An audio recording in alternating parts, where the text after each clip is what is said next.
Yeah. You were very kind when you said that was the bridge. That was more like a floating pontoon about 3.5 miles off the coastline. I mean, bridge. Come on. I just imagine That indicates one thing joins another. And no, this like was joined by a guillotine. Series of slightly submerged alligator heads you have to dance across to get to the end.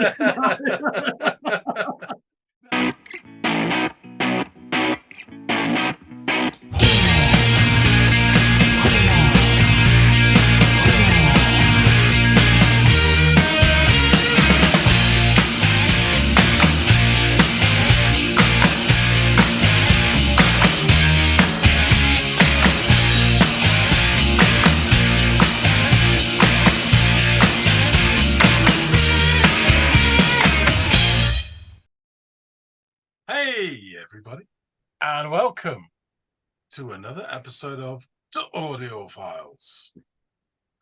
Aim for the body rare, you'll see it on TV. The worst thing in 1954 was the bikini. See the girl on the TV dressed in bikini. She doesn't think so, but she's dressed for the H-bomb. For the H-bomb. More on that later. But first, we have a tune to listen to.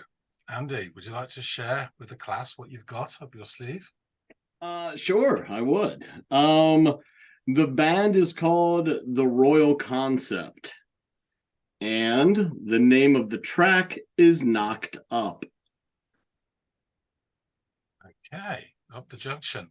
Let me just double check the vault, because Royal Blood, Royal Headache, Royal Philharmonic Orchestra, Royal Trucks, no Royal Concept. There you go. Because there's a 50-50 chance, that I've got it and never listened to it. No, I do not know Royal Concept. Okay. But I am eagerly awaiting to see who's been knocked up. Well, or are they just talking about the construct of the song? Give it a listen, and I think you'll get a pretty good idea of which they're talking about, and then you can come back and let me know what you think.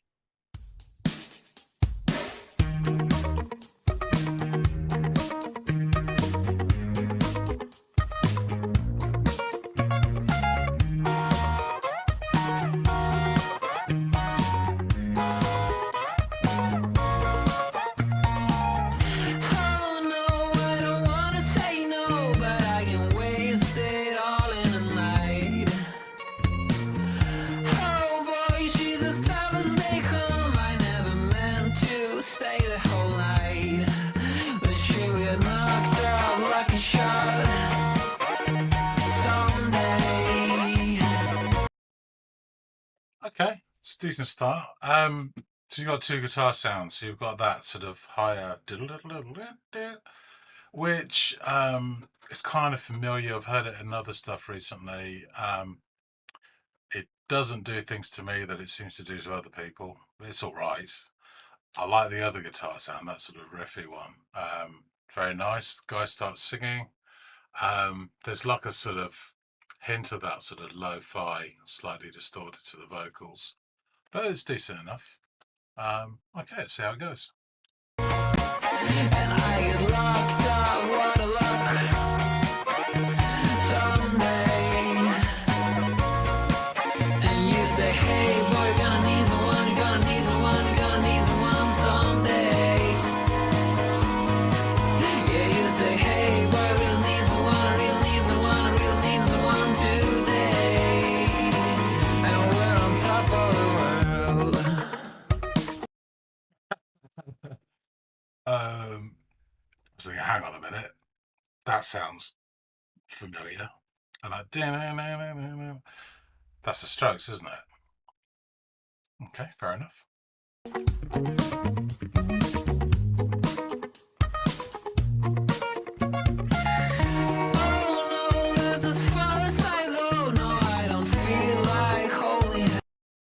Now the vocals make sense as well. He's trying to sound like us, right, gotcha.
Seamless.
That's hilarious. All the good folks come and go.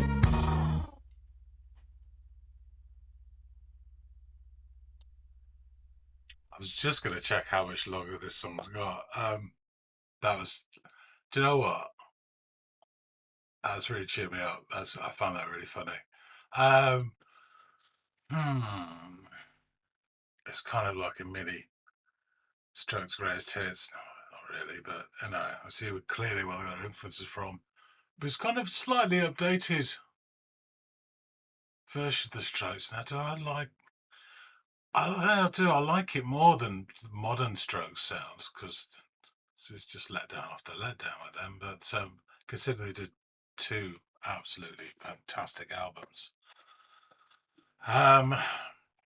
Does it feel unfair just comparing to the Strokes? Well, they chose to mimic their sound, so I get what they're coming to them. Yeah, this is fun, actually. This was fun. I'll have to listen to this again. I would imagine that not all of their songs are completely so directly lifted.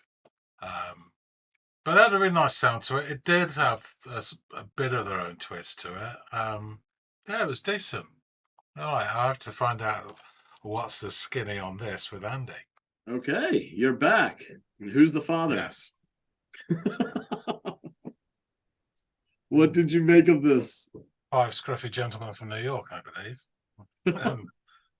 Yes. Seriously? Yes. No, this actually, it's really easy to be a bit sniffy and po-faced about this, but this was a lot of fun, and I did enjoy it. I'll start with that. So I'll go through the little process of the voyage of discovery, as I'll call it, for this, listening to this song. So it starts with that really chirpy guitar tone that we heard before. And I will say this, I know a lot of people really like that sort of tone of guitar. It's okay. It doesn't do a lot for me, but I don't dislike it either. It's just like, yeah, that's all right. And then his scruffy cousin joins in, another guitar, and he's like riffing in the corner of the room, and I like it that. And then the vocals start, and they have that fragrance, hint of distortion from the house of Albini and Vig or whoever. But yeah, so okay, that's an interesting choice. Just a touch, The bass is doing a really good job. It's kind of putting polyfiller in between the gaps of the guitars, as of all good basses should, and it sounds spot on. It's really, really nice. So it's actually starting to make a really decent groove. And then the guy sings what I believe is a chorus line, and he says, "Hey boy, you're gonna need someone someday," and then it all clicks into place. So this is an update on the Strokes, and it's a or a continuation of sort of latter day Strokes. So, but it feels actually a little bit better to me because it doesn't have that expectation or that weight from, is this it? And Room on Fire. Yeah. I won't mention the others because you know how I feel about those. Yes, I do. Now I know why I like the second guitar so much. And now the vocals make sense to me as well. The Casablancas, Yeah. When you said the distortion. And you said the house of. I was going to say Casablancas, but Yeah. you But gave her accurate. him with the dodgy microphone, yes. Yeah. So second verse proceeds pretty much the same, but it has more, or perhaps I noticed it more sonic shenanigans in it. So some of the guitar, that chirpy one, is sounding like it's auditioning for a 1980s video game sound effects job. And there's even, I think, a telephone ringing in the background as well, and some other stuff. And I'm liking it, it's, they're throwing shit at the wall, but some of it's sticking, and I like it. Yeah. And then the chorus hits again. And now I'm thinking that familiar sort of riff in the background of the chorus, it sounds to me a bit like "Trying Your Luck," but it's a variation of a theme. It's similar to Strokes, but it's not completely just lifted the line. Even then, it sings the first four lines, and then there's a tonal shift up, and that's again really reminded me just of the Strokes again. I don't know which song, but and so yeah, they're sounding a lot like New York's eighth finest band. I will call off. I wondered where I was going to put them actually when I would sort of do them my notes. I had a quick check. Velvet Underground, Television, Sonic Youth, Talking Heads, Beastie Boys, Public Enemy, Blondie, and Kid Creole and the Coconuts. So you work out where the Strokes go in that list. And then at 2:20. It segues as smoothly as a chainsaw attack into what appears to be another Strokes song. And there's that lovely, familiar sort of upbeat ringing the guitars, and the bass is doing the strumming bit with the drums kick in. And it's really, really nice. I couldn't pinpoint the song. If you gave me another 10 minutes, I probably could. But it's off that ilk, and it's great. And the vocalist even finds the back of his throat and opens up a little bit, which is really nice. And actually, don't get me wrong, I love the Strokes, but I think he actually sounds a little bit better than Casablancas at that point, because he's really, I'll talk about that in a second, but yeah. So it's all really good stuff. And then, just like Bobby Ewing walking out of the shower, we're back, and it never happened. It's all just a dream. And even the bit where it goes back to the end of the song is like it's dreamscapey. It feels a bit more dreamy version of the opening. It's like, did that really happen? Did the last 3 years of Dallas really happen? And he ends with the line, "All good folks come and go," I believe it is. Yeah. So yeah, it made me chuckle, this song did. But I was just trying to think about it, so there's obvious Strokes comparisons, and is it fair or unfair to just harp on about? But they chose to do that, so it is fair. I said it's slightly updated. It's not like a lift completely. I think it's quite fun the way they change tack. I mean, really change tack. I mean, they could have stopped and tuned their guitars or something, and it wouldn't have been more abrupt. But it was fun. It was a lot of fun, and I actually really enjoyed it. And when I think of where the Strokes have gone, it just makes me sad. But this cheered me up, and I will say, just talking about Casablanca's voice, when I heard the adults are talking off the New Abnormal, it was like Star Wars Episode 4, A New Hope. And then I heard the rest of the album, and it wasn't. But his vocals actually took a leap up in that track. They really did, Casablanca's, because it, more of the time it's just tonally flat. So it made me think about the Strokes, which is most of it's a good thing, because I have blanked out the other angles and all that. So I enjoyed this a lot. I thought, this is fun. Well, I'm glad. I have a couple of questions for you. One is, well, tell me about this band, but two, is this a sort of merry little trip for them where they just decide to do it, or is this their sort of usual output? Not all of it sounds like the Strokes. I mean, I wouldn't say all of it sounds like the Strokes, but you can tell that they're of the same, like around the same time, and were influenced probably by them and some other. Oh, it's of the same time, is it? Yeah, around. Not far off from the I same was time. thinking this is 15 years later, and they're like some kids. No, again. this is probably Really? like this is probably like between 8 and 10 years later. So it's Oh, well, I suppose it's still enough. Yeah, it's yeah, enough of a gap. yeah, yeah, yeah. People are And already missing the first two albums by that point, so yeah, fair enough. exactly.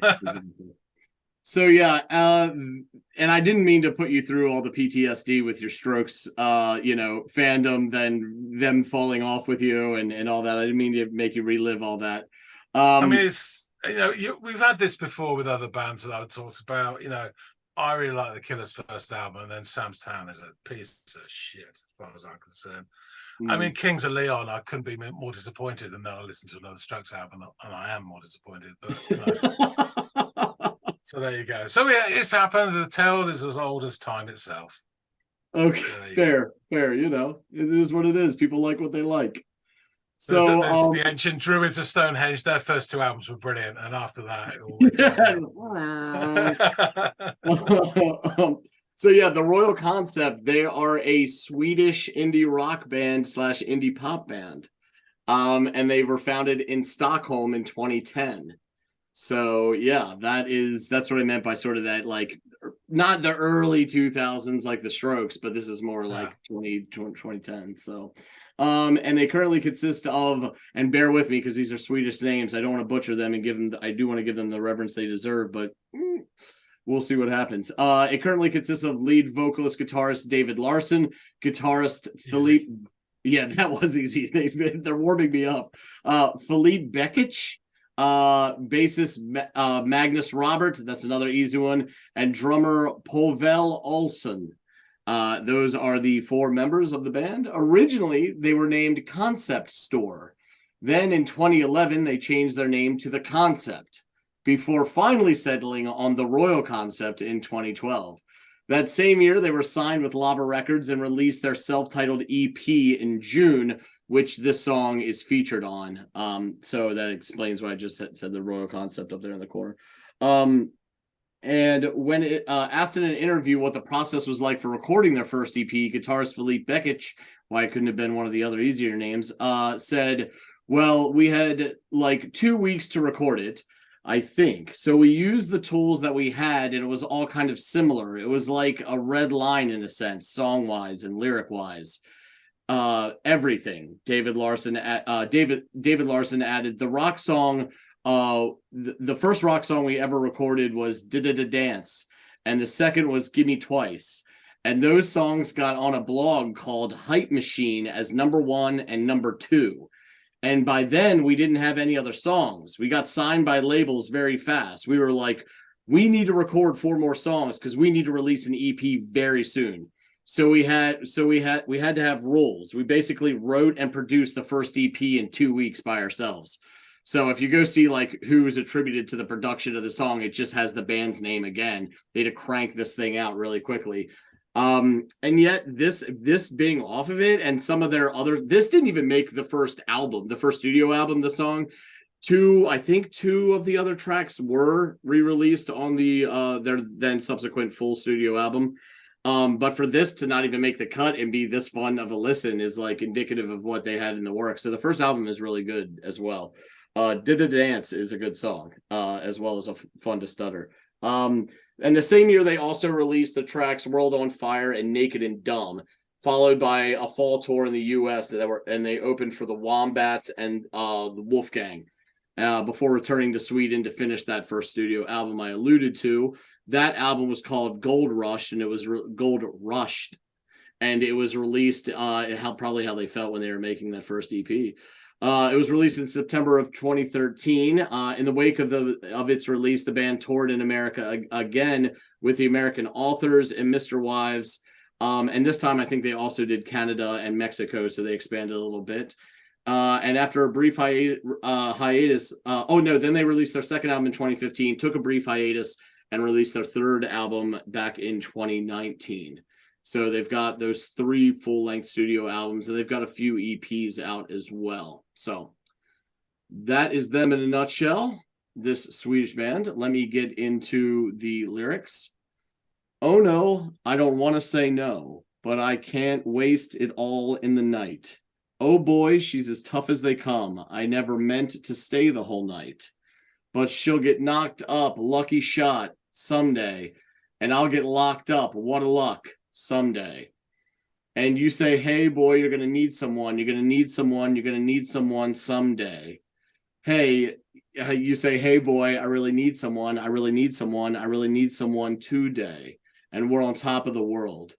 Oh no, that's as far as I go. No, I don't feel like holding hands. No, no, no. And we know this ain't working no more. I never meant to change anyhow. But she'll get knocked up, lucky shot, someday. And I'll get knocked up, what a luck, someday. And the chorus repeats itself 2 more times. Then it goes very seamlessly into that bridge you alluded to. It says, I don't want to be without her. I don't want to lay beside her. Could it be she's just as tired? We're so tense, I can't deny it. And she's making plans to hide it. Could it be that I'm just hiding? I don't want to be inside her. I just want to be beside her. Whereas we're so tense, it's hard to see straight. We're so lost, I can't deny it. We're making plans to hide it. And I don't want to be the ass that took off. All good folks come and go. And in an interview about the song with Song Facts, the Royal Concept were asked about the meaning of knocked up, and they say, the title says it all. It's about the possibility of making a love child with a person who you shouldn't have a child with. Maybe there's more than 2 persons involved. ...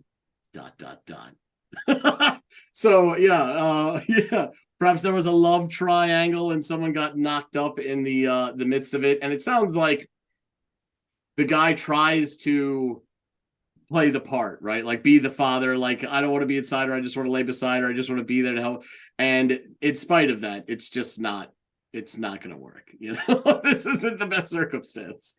So yeah, interesting song, interesting subject matter, and an interesting band. Yeah, out of like we don't do, you know, I want to get more bands outside of our typical you providing a band from the UK, me providing some band from the United States or Canada or something like that, and or vice versa from time to time. But yeah, it's nice to get bands from Australia, other places in Europe, and Russia and stuff like that. So yeah, this is another one.